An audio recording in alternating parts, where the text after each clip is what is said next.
इसी दरवाजे से तुमने 1 साल पहले मुझे इस घर से बाहर किया था।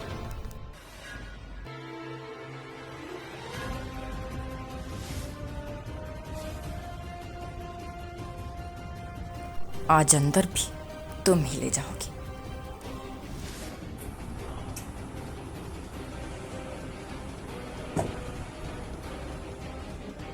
मुंबई का सबसे बड़ा बिजनेसमैन करण सिंघानिया, उसकी पहाड़ी से गिर के मौत हो गई।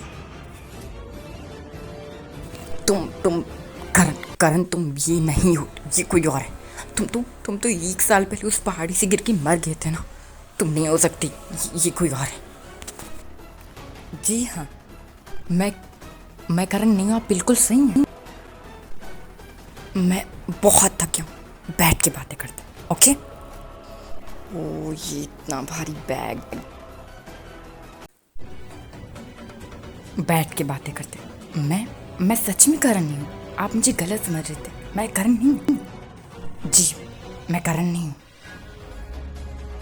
बट तुम्हारा फेस तो करण के जैसा है, तो ऐसा कैसे हो सकता है कि तुम करण नहीं हो? तुम्हारा फेस सेम करण के जैसा है, तो तुम करण कैसे नहीं?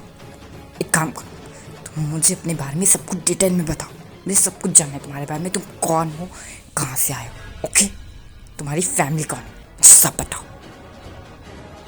मैं अपने बारे में सब कुछ डिटेल में बताता हूँ। वो क्या है ना कि मेरी फैमिली पंजाब में रहती, मुझे पढ़ाई के लिए यहाँ मुंबई आना पड़ा था, तो मैं आपके घर पे रेंट पे रहना चाहता हूँ। और अगर आप चाहें तो मैं आपके घर के काम भी कर सकता हूँ। मुझे घर के सारे काम आते हैं, मैं सारे काम कर सकता हूँ। और रही बात मेरे इस फेस की, जो फेमस करण सर का है, तो अभी जब 1 साल पहले करण सर की उस पहाड़ी से गिर के डेथ हो गई थी, आपको तो पता ही होगा ना, आप उनके रिलेटिव हैं, आई थिंक सो।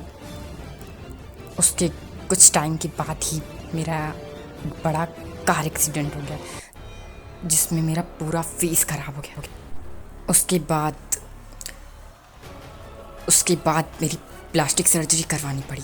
और मैं करण सर का इतना बड़ा फ़ैन था कि मेरे फैमिली वालों ने मुझे करण सर का ही फेस दिलवा दिया। मैं खुद इस तरह से परेशान हूँ, मुझे सबको एक्सप्लेन करना पड़ता है कि मैं करण नहीं हूँ, मेरी प्लास्टिक सर्जरी हुई, इस वजह से मेरा चेहरा ऐसा हो गया। बहुत परेशान हूँ इस चेहरे से। पर मैं कैसे मान लूँ कि तुम्हारी प्लास्टिक सर्जरी हुई और फिर तुम्हें ये करण का फेस मिला है? क्या प्रूफ है तुम्हारे पास?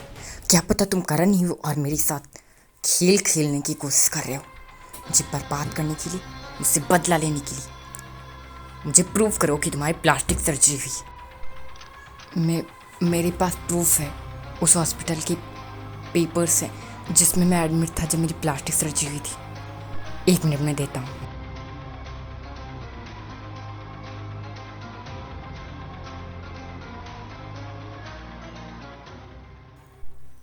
ये लीजिए, मेरा नाम आयुष खन्ना।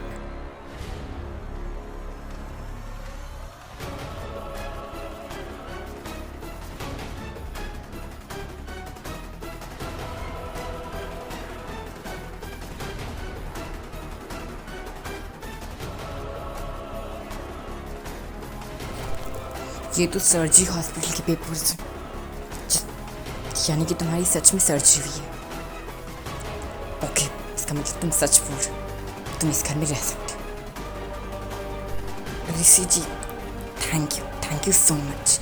आपने मुझे इस घर में रहने की परमिशन दी, मेरे लिए बहुत अच्छा काम है, बहुत अच्छा, थैंक यू। मैं अपना सामान रख के आता हूँ।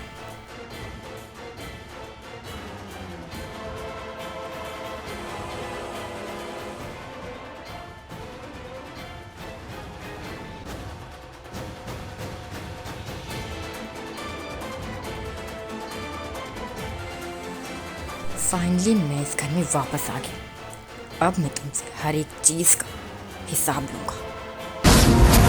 इस लड़के का बिहेवियर देख के तो मुझे नहीं लगता कि आयुष नहीं बल्कि करण है।